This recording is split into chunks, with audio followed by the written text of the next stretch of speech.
Entonces, Juan, buenos días. bueno, Sí, su gato está ahí dormido todavía, no se ha sí, levantado. está ahí de descanso. En política, en la venta de productos, en las guerras que ha habido en el mundo.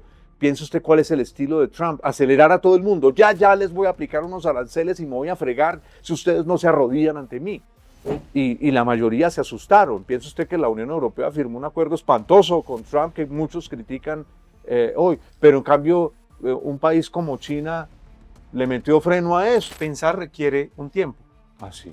requiere, Y reflexionar más. requiere reflexionar, requiere una distancia, requiere conectar puntos, requiere ir a buscar información, mientras que las emociones no se mueven en la misma velocidad, son mucho más rápidas, son mucho más impulsivas. No voy a permitir que me metan esto en la cabeza a la fuerza. Voy a dejar de mirar este WhatsApp. No voy a estar mirando todo el tiempo el teléfono a ver qué es lo que pasa allí. No, a raíz de lo que hablamos por teléfono, de esto que ocurre ahora, y es que nos aceleran todo el tiempo. Y nosotros nos volvemos copartícipes de esa aceleración. Somos colaboracionistas, como se le decía en la Segunda Guerra Mundial en Francia, aquellos que colaboraban con los nazis, que fue legalmente la mitad del territorio de Francia y buena parte de la población francesa, como ocurrió en muchos países de Europa, colaboracionistas. Entonces nos hemos vuelto colaboracionistas de que a través de esta aceleración que se vive hoy, controlen nuestras mentes.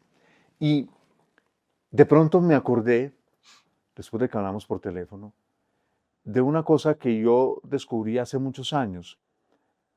Le he comentado que en mi casa, cuando éramos niños, los niños teníamos nuestro propio periódico que le vendíamos a nuestros padres y a los amigos de nuestros padres que llegaban a la casa, y nuestro propio programa de radio. Y me quedó de por vida la curiosidad por lo que pasa en el periodismo sin haber yo estudiado jamás en mi vida periodismo.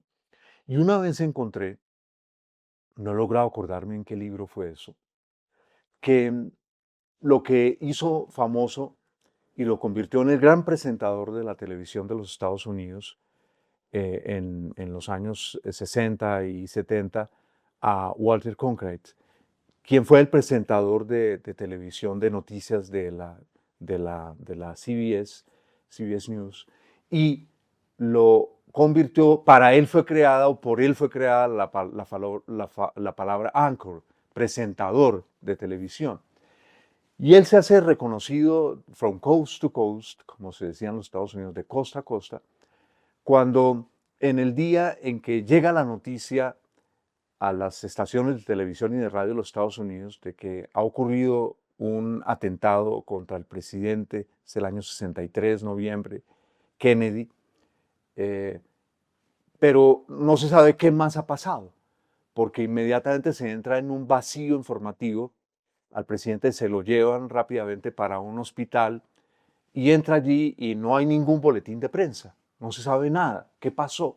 Hay una cantidad de rumores, pero además la época no es la época de hoy, incluso siendo los Estados Unidos. Por ejemplo, en la redacción de noticias de la CBS, hoy vemos siempre al fondo, entre los noticieros de televisión, en muchas ocasiones, en todos, vemos la sala de redacción de los noticieros de televisión. No había una cámara de televisión, la cámara estaba en el estudio, las cámaras estaban en el estudio, pero no estaban en la redacción. Entonces, cuando se arma tamaño noticiononón, cuando se entra imagínense, el presidente de los Estados Unidos, un atentado contra el presidente, ¿qué ha ocurrido? Está herido. ¿Cuál es la gravedad de lo que le ha ocurrido? ¿Cuáles son las heridas? Se sabe que el gobernador de Texas, Connolly, también estaba en el mismo carro, el presidente también le ha pasado lo mismo, en fin. Y entonces tienen que buscar una cámara y meterla y armarla, porque era muy complicado armar las cámaras, y mientras tanto van llegando a cuentagotas las noticias. Y entonces deciden que la transmisión por televisión se va a hacer como una transmisión de radio. Y efectivamente aparece en la pantalla CBS News, pero suena es la voz de Cronkite, que está recibiendo todo lo que sus periodistas están arañando por diversos lados. Y empieza a ver la información clara de que el presidente sí ha sido herido, pero no se sabe qué ha pasado con él. Y sale al aire Cronkite a empezar a contar la historia. Pero hay una presión muy grande para que se diga qué ha pasado. Y empieza a darse el rumor de que el presidente ya está muerto, pero no hay confirmación oficial. Y él no se atreve, es una información de una inmensa responsabilidad, que el presidente de los Estados Unidos está muerto. Ya algunos dicen que está bajo especial cuidado el vicepresidente. Entonces, pues si el vicepresidente está bajo especial cuidado es porque la situación del presidente Kennedy es demasiado grave. Va a tener que asumir el vicepresidente. Llega un rumor, por otro lado, de que el presidente ya está muerto. Pero fíjese usted que es una noticia importantísima. Hoy de inmediato, sin confirmar ni nada, alguna red diría, está muerto ya el presidente. Entonces, a lo que me quiero referir aquí es a la velocidad, ¿no? Es decir, este hombre, Cronkite, se ve sometido a una presión inmensa. Hay una velocidad en la información. Ya incluso otros medios, incluso la propia radio había una radio de CBS, la propia radio CBS sale y dice que efectivamente se está diciendo que el presidente está muerto. Porque además, como no había teléfonos celulares, ¿por qué se comunicaban los periodistas? Pues por teléfonos. Y en el hospital solo había un teléfono. Y un periodista, tal vez de Associated Press, ya no me acuerdo de qué agencia de información, porque eso me interesó muchísimo. Yo después indagué en aquel momento, cuando leo esto, a raíz de esa cosa que le contaba de niño, ese entusiasmo que nos quedó a todos por el periodismo, por la información, porque nos lo habíamos inventado nosotros mismos, obviamente con la bendición de nuestros papás, que todas esas curiosidades nos las apoyaban. Y entonces ese periodista que se apodera de ese único teléfono, que era un teléfono de monedas además, entonces él se apodera del teléfono y y queda en comunicación directa con la agencia no sé si en Nueva York o en Estados Unidos, y él es el que primero dice que un médico, y él habló con el sacerdote que ha llegado, el sacerdote católico, y que le ha dado los últimos óleos, y que un médico le ha dicho que él se encuentra en un pasillo, le dice no hay nada que hacer ya, y él es el que dice está muerto, y eso sale por radio. Pero este hombre que está hablando por televisión, al cual ya está conectado, ese fue el primer programa en el que vieron no sé cuántos, decenas y decenas de millones de personas. Y al final alguien le dice, y entonces él dice, un colega nuestro de la CBS Radio está diciendo que el presidente ya está muerto, pero la noticia no está confirmada. Y él la produce ya formal cuando se da la rueda de prensa en el hospital mismo de un colaborador de la Casa Blanca, de la sección de prensa de la Casa Blanca. No es el director hasta donde yo recuerdo, pero bueno, eso es otra historia, eso es otro cantar, eso se puede ver en cualquier lado hoy ya en día. Pero es esa persona la que con lágrimas en los ojos convoca a los periodistas y les dice, el presidente falleció a una hora tal vez es del tiempo estándar del centro, no me acuerdo cuál es la información oficial, pero es una hora del tiempo estándar de algún lado de ese centro de los Estados Unidos. Y ahí él ya la noticia, el presidente ha fallecido y Cronkite, ¿cierto?, que usaba gafas, como para él darse fuerzas, se quita las gafas, se siente que se le quiebra la voz y da la noticia.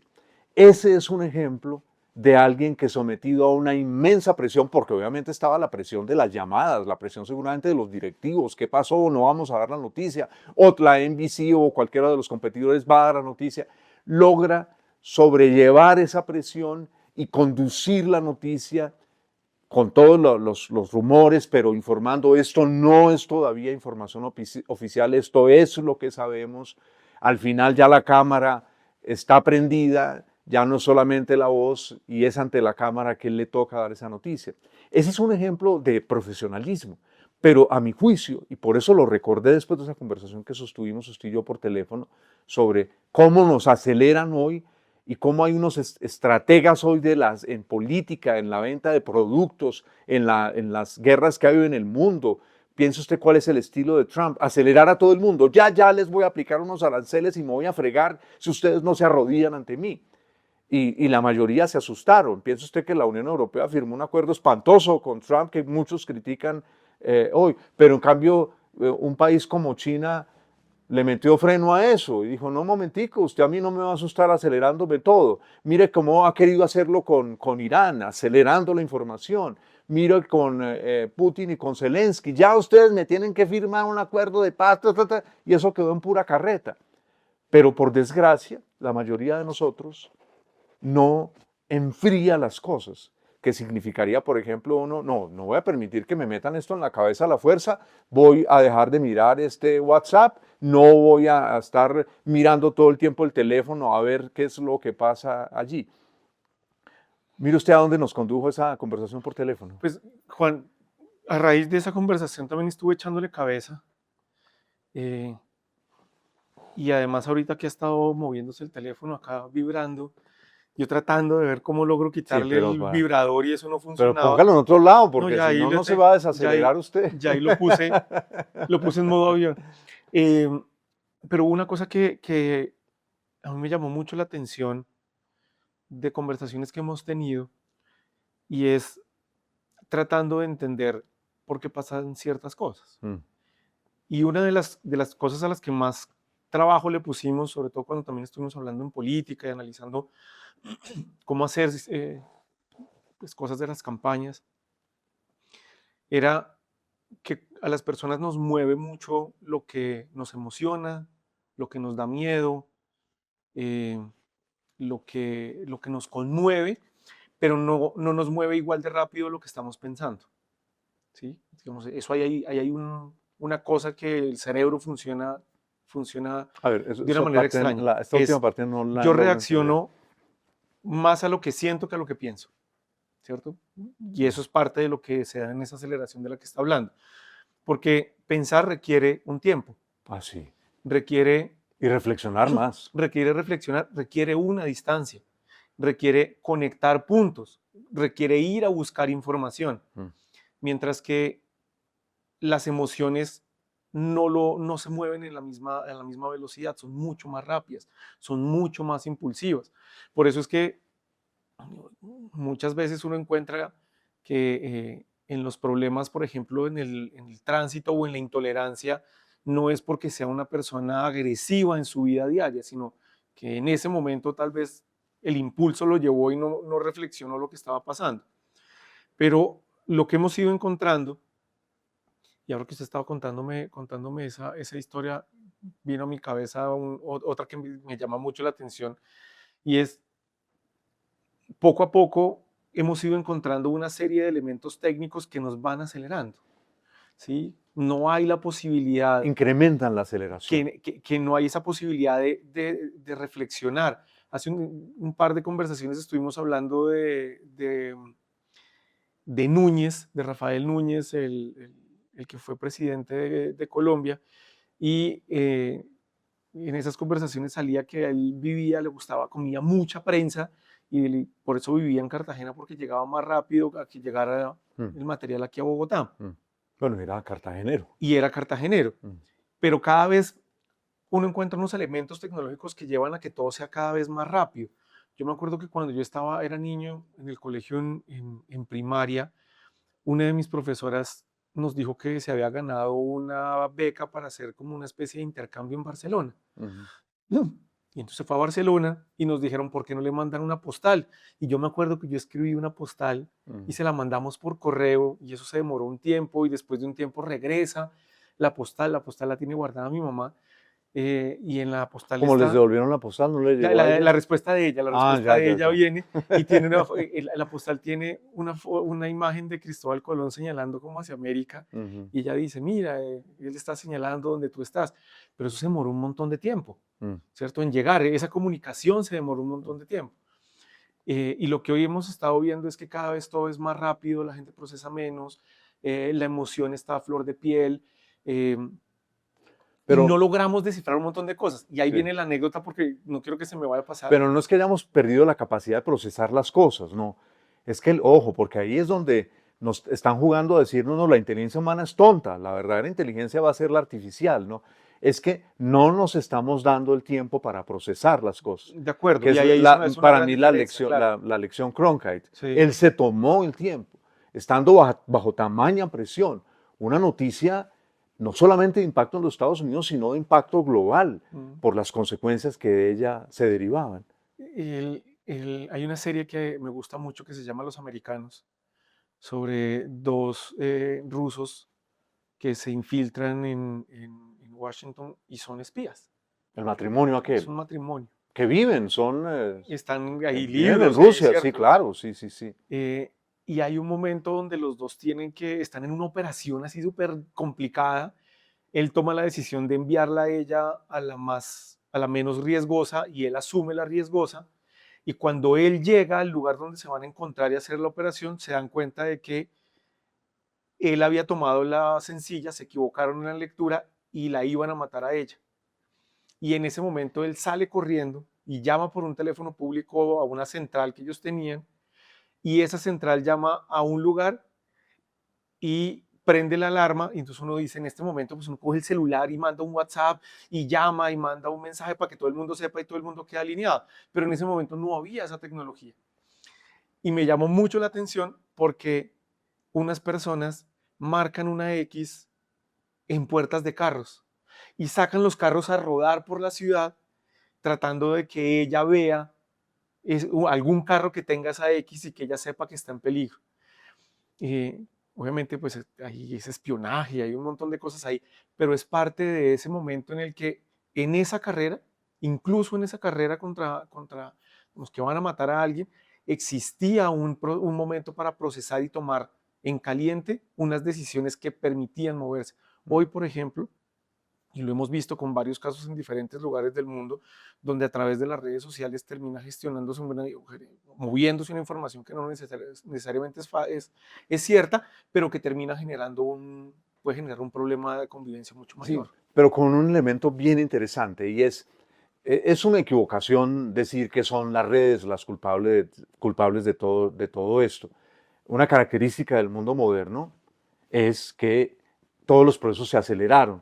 Hay una anécdota famosísima que está Hegel, este hombre que luego se convirtió pues, para la posteridad en uno de los grandes mentes alemanas de la filosofía, y es profesor tal vez en Jena, sí, es profesor en Jena, en la Universidad de Jena, y, es por la noche y lo despierta él, o de pronto estaba trabajando, ya no recuerdo, leyendo bajo la luz de las velas, lo despierta él el acelerado, cierto trote de los cascos, del sonido de los cascos de los caballos, que ya saben los habitantes de la ciudad que son los correos que le están llevando a la mayor velocidad posible, reventando caballos, como se decía en aquella época, porque realmente los caballos se reventaban y había unos sitios de postas donde se cambiaba el caballo para que la información llegara a Napoleón lo más rápidamente posible, que estaba avanzando rápido con sus ejércitos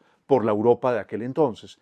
Esa es una bellísima imagen que refleja que para un contemporáneo la llegada de la revolución y de una figura como Napoleón, no las redes, acelera las cosas. Pero hay un elemento que es muy importante sobre el que vale la pena reflexionar hoy, entonces, a lo largo del mundo moderno se fueron creando diversos modos de comunicación que permitían acelerar la información.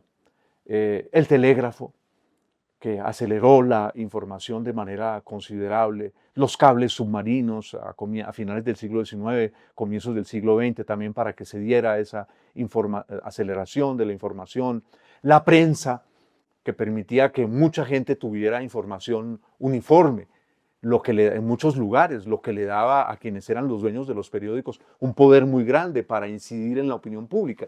Fíjese que todos esos son elementos que caracterizan al mundo moderno. Luego la radio, el papel inmenso que tuvo la televisión.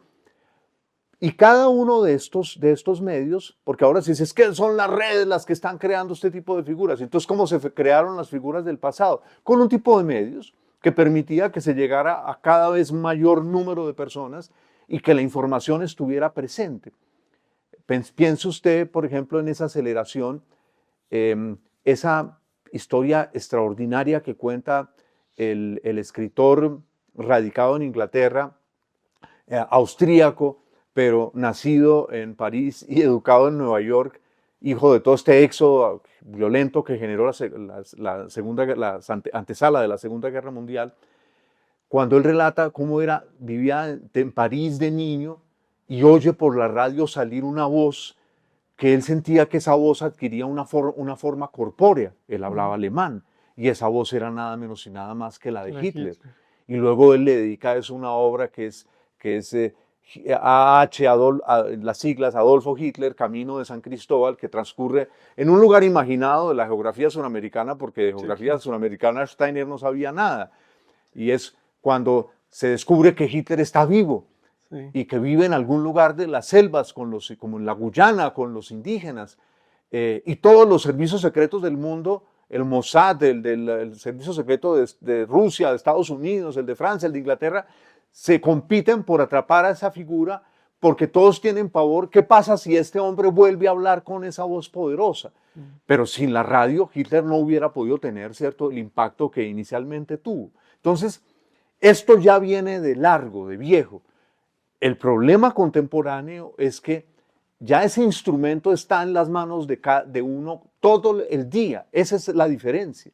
La aceleración ha llegado hasta llegar precisamente a cada individuo, personalizado, en donde esté en el baño, esté con la mujer más amada. Porque hay personas que yo creo que hay personas que están con la mujer más amada y tienen el teléfono mirando hasta que la mujer les pega un sopapo y dice, bueno, me paro o me voy. O de pronto ella está en lo mismo y la buena cosa que iba a ocurrir no tiene lugar. Entonces, lo que me parece interesante es que nos hagamos conscientes de que esa aceleración, claro que es parte del mundo moderno, pero que esa aceleración se ha desbocado, porque la aceleración construyó el mundo moderno, todo lo que nosotros conocemos, permitió cosas extraordinarias, pero hoy se ha vuelto una aceleración enfermiza. Fíjese usted que el tipo de figuras que genera la aceleración dura muy poquito. ¿Cuánto están durando los políticos que se crean a través de las redes? Se autodestruyen muy rápidamente, porque no tienen tiempo de reflexionar, no tienen tiempo de pensar. Pensemos en Trump. Hoy Trump se está autodestruyendo ante los ojos de todos nosotros, de todos nosotros. Pensemos en cuántas figuras públicas están durando 1 año, 2 años y luego se desploman porque adictos, como se es adicto a cualquier opioide, como se es adicto a estas drogas espantosas que ya se me escapa el nombre que tienen, que ponen a ladrar a los adictos, ladran como perros, una cosa, la adicción se da en un tiempo muy, muy corto. Entonces, allí es donde está el peligroso problema, porque también es un problema para uno. Ella es la que lo desequilibra a uno, porque uno siempre vive en una continua ansiedad. Entonces la gente dice, ¿por qué los niños son cada vez más ansiosos? Pues porque los estamos poniendo a tener el teléfono en una mano, tener la Nintendo en la otra, entonces no saben absolutamente qué hacer. Pero lo mismo nos está pasando a los adultos. Sí, bueno, y ahora que estaba hablando de Hitler, y en la primera parte de la conversación usted hablaba sobre unas personas que también, digamos, que se entrenan y que entienden muy bien las emociones y cómo funciona la mente de la gente. Pues eso durante muchos años se vio fortalecido por la propaganda y por cómo era utilizada la propaganda para lograr meter en la cabeza y en las emociones de la gente cierto tipo de cosas. Claro, ese es el instrumento con el cual esto se va a volver una práctica de la gente de poder, de la gente poderosa en el mundo, los que controlaban el mundo. Que es parte de tratar de meter el mensaje y crear el contenido, digamos, la creación de contenido no es nueva, ¿cierto? Eso, digamos, ya se venía manejando. Sí, esa es la palabra. ¿Cierto? Es la palabra. Sí. Pero a mí hay un momento que me parece buenísimo y en algún momento creo que lo hablamos por una tarea que Pablo, mi hijo mayor, tenía sobre la Guerra Fría, y es, por ejemplo, para nosotros todos hablamos, no, pero es que Rusia tenía una propaganda que desinformaba. Lavado de cerebro. Pero lo más interesante en esa tarea era lograr entender cómo entre Rusia y Estados Unidos, Unión Soviética, en la Unión Soviética, cómo la Guerra Fría se daba a través de la propaganda en ambos sentidos, ¿cierto? Rocky tenía un papel en la Segunda Guerra. Rambo tenía un papel, perdón, en la Guerra Fría. Rambo tenía Vietnam. un papel y se creaba y se fortalecía y buena parte del mundo occidental terminó creando un imaginario de la Unión Soviética a partir de lo que digamos, en ese momento Estados Unidos y las personas que manejaban esas narrativas, esas historias, pues nos vendían. Claro, Hollywood como un Claro. instrumento extraordinario de esa propaganda, no De todas sus acuerdo. películas, pero una parte de ellas, porque si uno fuera un extraterrestre y ve las películas de Stallone, de Rambo, pues Rocky y Balboa, pues diría, estos ganaron la guerra en Vietnam. Sí. Y todo lo contrario, salieron con el rabo entre las patas, con el rabo entre las patas, pero las películas dan la idea de que no, de que fueron unos héroes de los Estados Unidos extraordinarios los que habrían debido ganar esa guerra. Claro, y en el caso de Rusia, pues estaban haciendo exactamente lo mismo, ¿cierto? Unión Soviética, Unión Soviética. De la Unión Soviética. Ellos construían y utilizaban también un montón de herramientas para poder contar. En ese momento vimos algunas como tiras cómicas y eso que la Unión Soviética ponía, ¿no? en Claro, marcha. y era se utilizaban esos instrumentos de propaganda, que además es una palabra cuyo origen es magnífico, porque esa palabra la crea la Iglesia Católica, lo que llamamos el Vaticano, pues su centro de poder, cuando se da la decisión del cristianismo occidental entre, ¿cierto?, el cristianismo de Roma y los protestantes, y tiene que salir Roma a defender su fe porque la está perdiendo en muchos países, porque los gobernantes se van hacia el protestantismo en el norte y con ellos arrastran a sus pueblos. Y entonces crean una oficina para la propagación de la fe, la propaganda. Es la primera vez que aparece. Y a propósito de lo que usted señala, en la Guerra Fría, hay cuando se habla de la Guerra Fría y de quién ganó y en fin, etcétera, etcétera, realmente la guerra que ganó Estados Unidos no fue exactamente la Guerra Fría en su totalidad, fue la guerra cultural. Y hay un momento de esa guerra cultural que es la visita del entonces vicepresidente de los Estados Unidos, Richard Nixon, vicepresidente de Eisenhower, a finales de los años 50 a Moscú, cuando hay un ligero, digamos, como reducción de las tensiones, pero seguían muy fuertes las tensiones porque eran dos potencias nucleares compitiendo durísimo entre sí. Y Nixon, lo que le acompaña a Moscú es una exposición sobre la cocina en Estados Unidos, una cocina en los Estados Unidos, imagínense.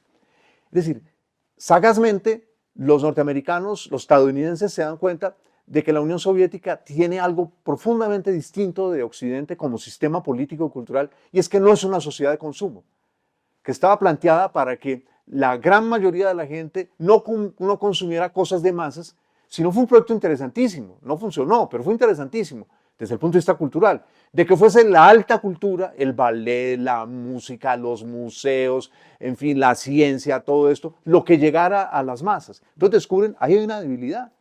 La vida diaria de los soviéticos es dura porque no tienen estas cosas. Y entonces llevan una exposición donde hay una cocina moderna, pero que buena parte de las cosas que aparecen allí no son todavía a finales de los años 50, cuando ya Estados Unidos, el país más rico del mundo, no son de consumo masivo. Por ejemplo, hay una aspiradora de estas robots que hoy apenas empiezan a masificar en un país como el nuestro, todavía son relativamente caras. Está el dispensador de hielo de la nevera que todavía no era masivo en Estados Unidos y era carísimo. Las cosas parecen moverse como con la mano digitalmente. Y eso deslumbró a quienes asistieron a esa exposición. Entonces, la propaganda es un vehículo súper importante, pero lo que nunca hemos comprendido es que esta propaganda se diseñó para meterle mentiras en la cabeza a la gente por parte de un sector de las clases dirigentes. Engañar, diciendo, nosotros tenemos derecho a engañar a la gente porque la gente se puede equivocar. Entonces, en esa lucha en la Unión Soviética y entre la Unión Soviética y los Estados Unidos, ambos lados consideraban que no le podían contar toda la verdad a la gente. No se la podían contar toda la verdad a la gente. Pero el lío fue que esto se fue degradando. Usted ha leído mucho sobre eso, sobre los orígenes de la propaganda en Estados Unidos. Un sobrino de Freud, además, que se va a ir a los Estados Unidos. Pero piense usted, por ejemplo, en esa novela que a usted y a mí nos gusta, Tiempos Recios, que tal vez fue la penúltima novela de Vargas Llosa, magnífica novela, en la que hay un gobierno reformista en Centroamérica, en Guatemala, el hijo de unos suizos, Juan Jacobo Arbenz, es un militar, y él se da cuenta que buena parte de la tierra, de la mejor tierra de su país, está en manos de una compañía frutera de los Estados Unidos que produce banano, y se le pasa por la cabeza pues que deberían de pagar impuestos. Y esta empresa entra en santa furia, y lo cuenta Vargas Llosa, que estaba a la izquierda después de haber sido izquierdista de joven, y esta empresa contrata a ese sobrino de Freud, sobre el que usted sabe mucho, y él se inventa una mentira descarada, y es que este hombre es comunista, y que es un agente del comunismo en el hemisferio occidental, y organizan la dictadura con el protagonista de otra novela de Vargas Llosa, que es el Trujillo, el Chivo, el derrocamiento de Juan Jacobo Arbenz, y llenan la prensa de los Estados Unidos y la televisión de descarada propaganda, diciendo que es un gobierno comunista que amenaza los intereses de los Estados Unidos. Sí, pues mire Juan, que... Tiempos Recios, qué novela, ¿no? Y la otra es La Fiesta del Chivo, que el inicio es súper difícil, porque es como muy lento todo, pero de pronto eso destraba y queda uno... Sí, Tiempos Recios es más corta y tiene un ritmo mucho más, o sea, muy emocionante. Me encanta. Pero mire que hay ahí... Además el término, recios, bravos. Hemos tocado tres momentos, ¿cierto? Hitler en la Segunda Guerra, hemos hablado de la Guerra Fría, y estamos hablando ahora como Estados Unidos también va construyendo una serie de enemigos y crea unos miedos que terminan generando, pues fue una ola de dictaduras en América Latina importante. Pero en ese momento para mí, uno sabía de dónde podía venir la información. Había una cosa como mucho más centralizada, ¿sí? Uno puede ser el Estado. Sí, pero ya contenía propaganda. Claro, pero ¿desde dónde salía la propaganda? Desde el Estado. Había un mensaje, había un objetivo, ¿cierto? Y la gente, casi que la gente era receptora de mucha de esa información. Pero lo que más me ha llamado a mí la atención y viendo las coyunturas, pues las elecciones en los últimos años, es que hoy ya la gente no solo no es receptora, sino también es productora de esa información, y se pasa de esa competencia no solo por la emoción, sino también por el clic y por el like. Y eso yo creo que termina siendo un aspecto que complejiza mucho la reflexión sobre lo que está pasando, porque sorprendentemente, así como usted hablaba que en esta aceleración hemos perdido la capacidad de parar y de reflexionar y de evitar que nos metan ciertas verdades. Y preguntarnos, ¿qué es lo que me están metiendo en la cabeza? ¿Por qué estoy sintiendo esta ansiedad? Es eso, claro. Porque me siento como parte como de una jauría que tiene que decir odio, odio, odio eso. Lo que ha pasado es que la gente ha terminado involucrándose en ese camino. Entonces lo que uno encuentra es, si hay unos aparatos que toman la decisión de decir, vamos a lanzar esta mentira, pero hoy ya saben qué consumo, en qué momento, cuánto tiempo. Yo estoy buscando gente que piense y hable como yo, que consuma lo que yo consumo. Pero fíjese una cosa, pero fíjese que ahí sigue habiendo un poder. Claro. Es decir, no somos usted y yo los que podemos empezar a echar una cosa si no tenemos una plata grande en el bolsillo para mover a Meta, para mover a las empresas de Elon Musk u otras, y entonces orientar y contratar, como se hizo en el Brexit, a unas personas que saben de algoritmos y pueden detectar en esta calle de esta ciudad de Inglaterra están acendrados los problemas de inmigración, ahí tenemos unos blancos pobres para ir y a ellos dirigirles la bala de plata precisamente a las mentes de ellos. Y lo peor es que la gente siente que lo cree, que a ellos se les ocurrió, que lo siente, que es genuino. Esa es la cosa. Y no se dio cuenta que no solo entregó su información, ¿cierto? Se abrió su corazón, abrió su vida, que hay una gente que tomó esa información y le manda ese mensaje, sino que además uno siente que es de uno y va y lo propaga. Por eso mi concepto colaboracionistas. Nos hemos vuelto colaboracionistas de nuestra propia subyugación, porque antes eran, usted lo ha definido muy bien, los estados, en el caso de la Unión Soviética, pero en el caso de Estados Unidos y del mundo occidental también las multinacionales, Sí. que son estados gigantescos, tienen mucho más poder que la mayoría de los estados del mundo y que tienen esa capacidad.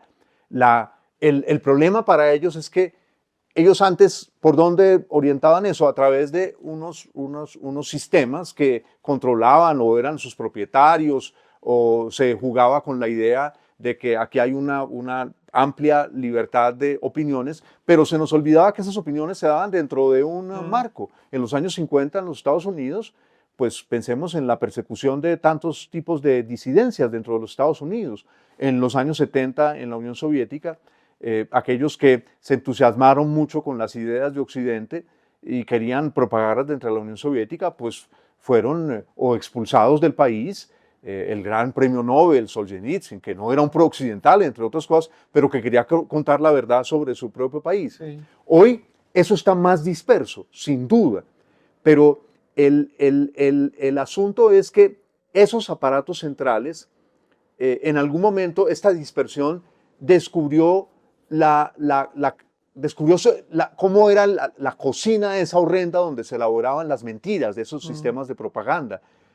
Cómo, por ejemplo, los políticos dejaron de consultar los intereses genuinos de las personas y basados en todas estas cosas de las estrategias políticas, que es la venta de mentiras inmensas al elector, manipulando sus opiniones. Pero eso se hacía a través de un aparato centralizado, ¿cierto? Unas grandes agencias de publicidad, una forma de con la pauta llevar esa cosa a determinados lugares. Hoy, con esa dispersión, el lío es que el enfriamiento de esa información es cada vez más difícil. Ahí es donde está el problema.